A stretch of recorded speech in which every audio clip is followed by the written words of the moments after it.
respected Professor Prasad, distinguished members. I'm sorry for this delay in getting my presentation here. I congratulate this institute as well as the organizers for a timely thought of how to go about a rebuild, because a lot of thinking is required. This is a very hectic process which has far-reaching effects in the history of Kerala. We have to have short-term and long-term strategies which have to be well thought in different sectors. And they have thoughtfully involved fisheries as an area. In fact, the recent flood, some of the glimpses I'm showing here. As you can see that the inland fisheries sector have been completely devastated. Most of the rivers were supporting our inland fisheries. Fish production has been supported by the rivers as reservoirs and lakes, estuaries also. But this sector, I will come to that point later, but this sector had been completely affected with the last month's historical event. But with this event in our history, we have seen that a lot of groups have bowled out as heroes. As a civilian of a Malayali, I should recollect, I should appreciate the services rendered by many groups. A lot of groups have rendered to recover from the low, natural low, including the Navy. And with some pride, I will also say that our fishery sector, people from our fishery sector, our respected inaugurator was also mentioning it. They have also voluntarily taken part in the rescue and rebuilding purpose. Hopefully, this sector contributes to the economy of the country as well as to the Kerala. Though fisheries has been considered as a marginal sector, it contributes considerably to the Indian economy as well as Kerala's economy. As you can see there, I have listed out the statistics there. Say, this sector brings up about more than $7 billion as export earnings. That is roughly about 50,000 crores of rupees. And this sector has been considered as an important sector. Why? Because it has been contributing nearly 1% of the national GDP, as well as agricultural GDP because of 5.5%. As far as Kerala is concerned, fisheries has been a major vocation in Kerala too. Fish production, as per the latest statistics, says that about 6.76 lakhs lakh tons of fishes have been landed in Kerala, of which 1/3 is from the inland waters. Statistics always, give us very different perceptions. These statistics are always required for building up plans, to know the importance of the sector. It is already been stated that the fisheries sector has been contributing 3% to the state's economy. With regard to the inland fish production, I will also say I have to rightly point out that you can see that the district-wise contribution is shown here. Ernakulam, Alappuzha, Thrissur, Kollam are the major districts which contributes to the inland fish production, owing to the presence of the inland water bodies, rivers, lakes and all. And fisheries in many rivers are known to have supported the livelihood of many thousands of rural people. However, this fishery sector have been facing for the last decades, facing a lot of threats like loss of diversity, fish diversity. repeated fish kills due to many reasons, anthropogenic reasons. Predominance of exotic species or introduction of exotic species, like dwindled catches, diminishing margin returns from the fishing efforts. And one another thing I have to present it before you is that the difficulty in getting the information regarding this sector. There has been an organized movement, there is an organized agency have been collecting information regarding the marine fish landings and the marine fish production in the country. However, a similar data set is not available for inland sectors, particularly from fish production from India, rivers, lakes and reservoirs or estuaries. This is only because of the diverse nature of fishing methods and unorganized landing pattern and dispersed landing centers. Why have I mentioned this is, if we want to develop an idea about how to go about with a post-flood scenario, we need to know how to tackle the issue. We need, I'll bring out how we can do that later. But these are the difficulties which normally is confronted with the inland fishery sector for collecting information. This data collection is an important aspect. In the past, we have definitely have conducted, our state have rich diversity, fish diversity. We know that about 170 species of finfishes inhabit rivers and lakes of Kerala. There are about 44 rivers and 53 backwaters.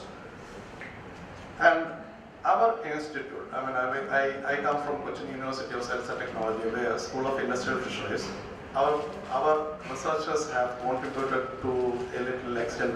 I wanted to show it here, document it here, as because that how we will approach the rebuilding in fisheries resources sector or fishery resources. We need to know we need to get the data for the past, as well as we need to know the current situation.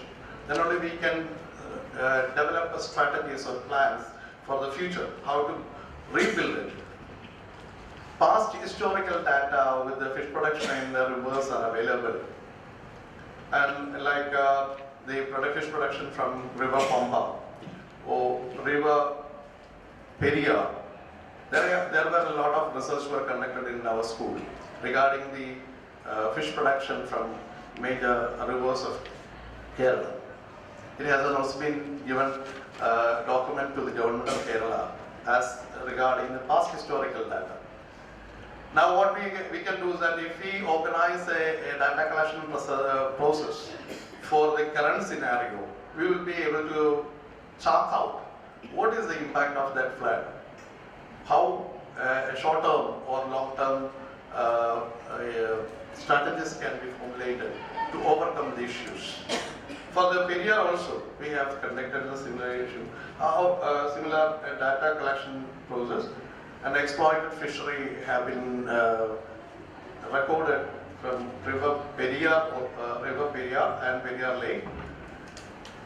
And then this picture will show you that 50% of the landings normally come from the upper stem and lacustrine areas are associated with the rivers. Whereas the lower reaches, except the estuaries, do not contribute much for the 14% is the lower stretch of Periyar River contributes to fish production. This is an estimate of fish production from Vemrad estuary, the Vemrad lake.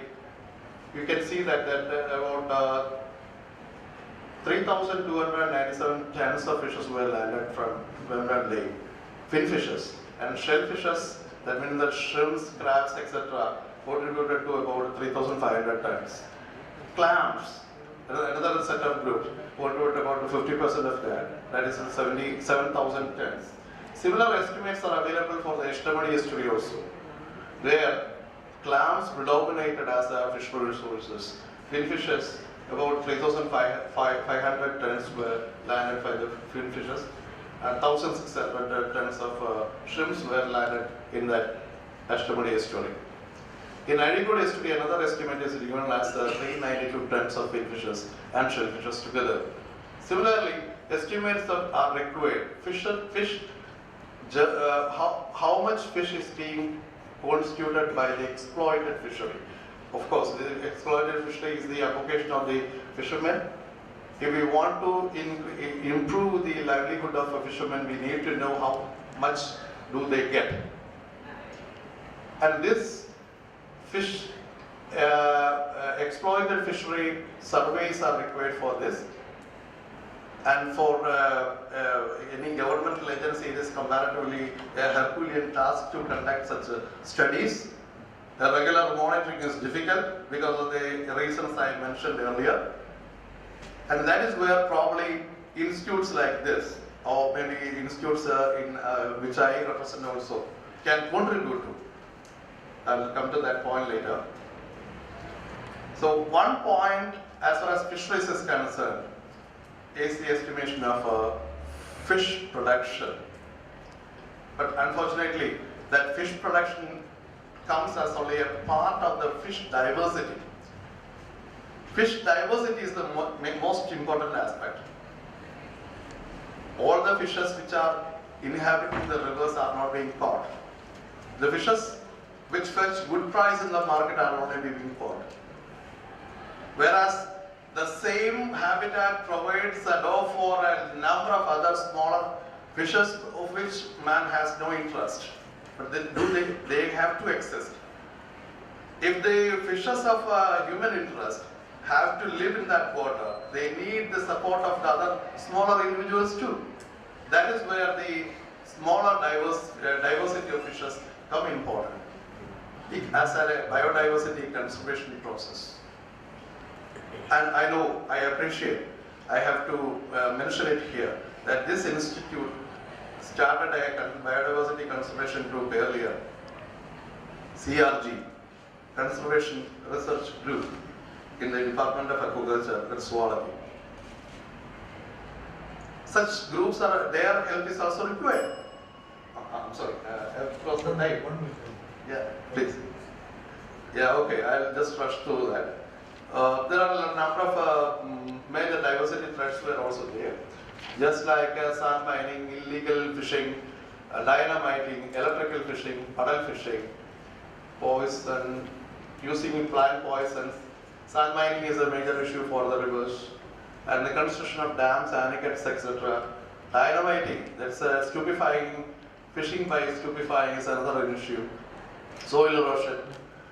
Invasion of exotics. This is a picture which probably some of you would have found in a newspaper recently, Araibama, which is which has been brought from North American waters.